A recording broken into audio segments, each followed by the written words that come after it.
How we doing? How we doing? This is Destination Denver, Colorado, and today I'm talking about one of my favorite places, living in Evergreen, Colorado, and everything you need to know, and we're starting right now.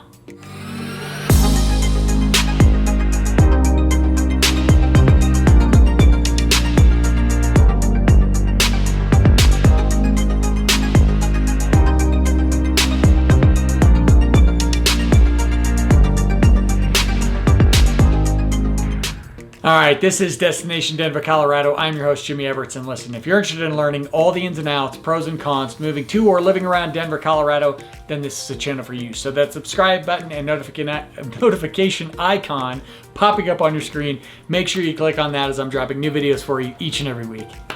And listen, as much as I love trying to get a little creative and hopefully entertaining here on these videos, I'm also a licensed mortgage broker covering the entire state of Colorado and team with some of Denver's most talented realtors. So the number and email you see on your screen, make sure to hit me up anytime. I'm always the person to answer your phone calls, answer your texts, answer your emails, there when and if you need me. Now that we've got that out of the way, let's talk about living in Evergreen, Colorado and everything you need to know before doing so. All right, so Evergreen has long been one of my favorite towns in all of Colorado, even back when I was a little kid. Like Lakewood, Evergreen is part of Jefferson County, so we went up there to play baseball a lot as a kid, spent a lot of times. And Evergreen is like your quintessential mountain town that you don't have to be super deep into the mountains for. So depending on where you're coming from, where I am in Lakewood, which is, obviously about 10 minutes, I should say obviously, but about 10 minutes west of Denver, I can get up to Evergreen in 30 to 35 minutes. Now, if I'm on the east side of Denver, that drive is probably going to be closer to an hour and 15, hour and 30.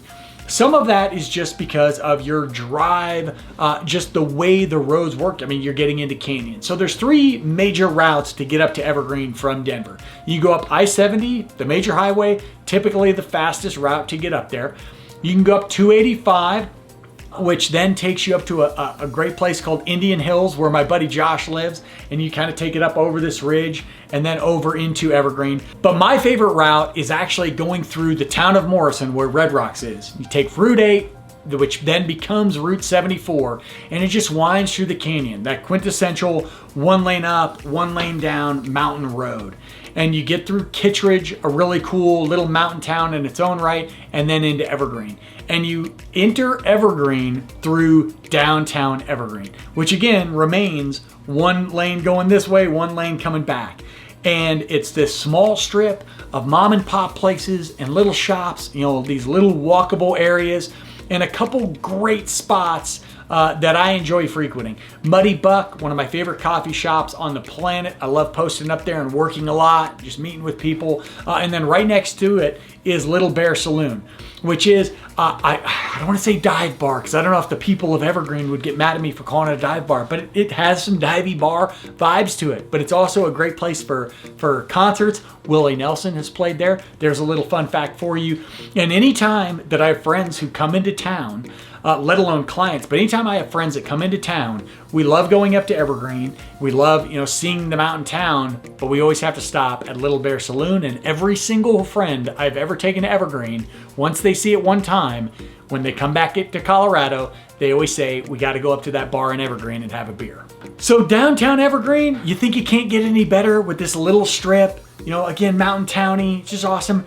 But then as you finish driving through it, you get up to Evergreen Lake, which is just, as you're going to see in plenty of B-roll, freaking gorgeous. I mean, wintertime, there's ice, there's people skating, it's iced over. During the summer, just mind-blowing, gorgeous, some great trails to walk around it. I did the last time I was up there. Like I said, making this video gave me an excuse to get up there and just explore around the town.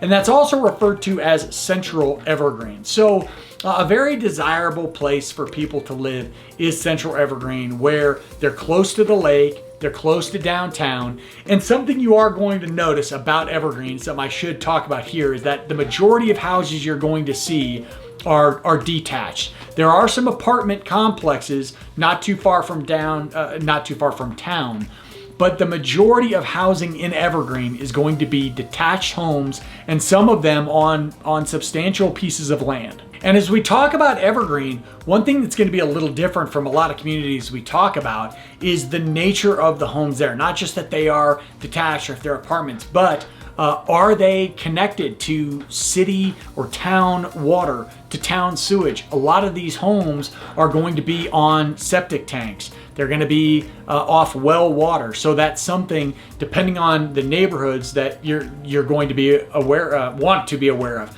You're also going to want to be aware of the slope of your home and how much land it carries. Different areas of Evergreen will have different facets of that. We'll obviously talk about that here in this video. So that central Evergreen location, a lot of the homes around there are going to be on city water. They're going to be on city sewage. You're close to town, so you're closer to the grocery stores. You're closer to the amenities of Evergreen, if you will. Very desirable. Price points do tend to be higher in that region for that purpose, just because of the convenience and how many people want to be close to that downtown vibe. So the next area to look at in Evergreen is West Evergreen, which of course is west of Central. And so West Evergreen is going to include Upper Bear Creek Road over to Stagecoach Road. Now I can tell you, Upper Bear Creek Road, and I wish I could show you better video of it, or a video of it for that matter, but the road's pretty tight there. It's really hard to even try to fly a drone in that area. But some of the houses in this region are ridiculous. I'm just going to go out on a limb and I'm going to guess that the majority of people, including myself watching this video, these houses are going to be a little bit out of our price point.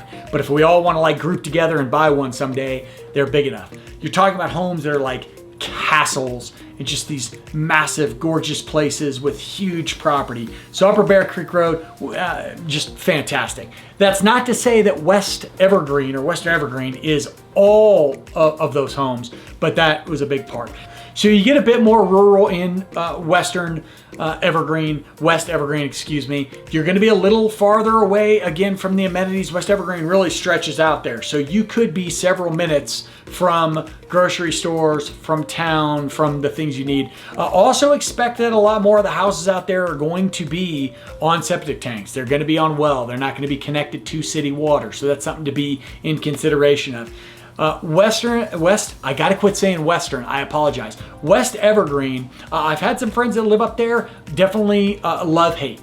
I've people who absolutely love it. They love the fact that they're away from everything. They love the fact that it's quiet, it's peaceful, they've got land, they're in their own world. And then I have some friends who have moved up there, some clients who have moved up there, who say it's just too far. You just feel too isolated in that area. So North Evergreen, most of the communities or most of the homes in that area are on a master plan development. They're all thought out. So you've got some newer homes, not quite as much room in these homes, or as big of yards and as much acreage as you may have in other parts of Evergreen. Benefit of it, most of those homes are going to be on city water. Most of those homes are going to be on city sewage. Most of those homes are going to have things like high-speed internet, which again, when you live in Lakewood, you don't really have to think a whole lot of, but in Evergreen, that is a facet. North Evergreen parts of that, you're going to be really close to I-70. So if you want to jump on the highway and get up to some of the ski resorts, you're maybe an hour 15 from some really great ski resorts. Or again, if you want to get down to Denver, really close to jumping on that highway, getting down into Denver. North Evergreen also has some great, I love some of the parks up there, some of the baseball fields. Some of the baseball fields we played on as kids, so it brings back some memories getting into that area. So North Evergreen, you talk about it being, as I mentioned, a little distance from downtown, but at the end of the day, when you live in a mountain town, you can't expect to be right next to the town. That kind of defeats the purpose for some folks. So whether that is a pro or con to you, I'll let you decide that on your own. I would also say, because of the nature of the fact that North Evergreen is mainly these master plan developments, your price point tends to be higher than in other areas of Evergreen. And I mean, some of the houses out there, the communities are great. Driving through them, walking through them, seeing the parks, seeing some of the neighborhoods. It is a sharp place to live and definitely very desirable. And I think it's that mix. you're close enough to downtown Evergreen, we say downtown, but close enough to the town of Evergreen to get in there if you want, but also with the access to get in and out on I-70 right there, coupled with these great neighborhoods. North Evergreen tends to be a very popular place for people looking for that mountain, the mountain vibe with a little bit of balance to get around. And then finally you have South Evergreen. Now South Evergreen tends to be a bit more affordable, a lot of detached homes. One thing to be aware of in South Evergreen is that most of the homes in that area are going to be on their own septic, they're going to be on their own well,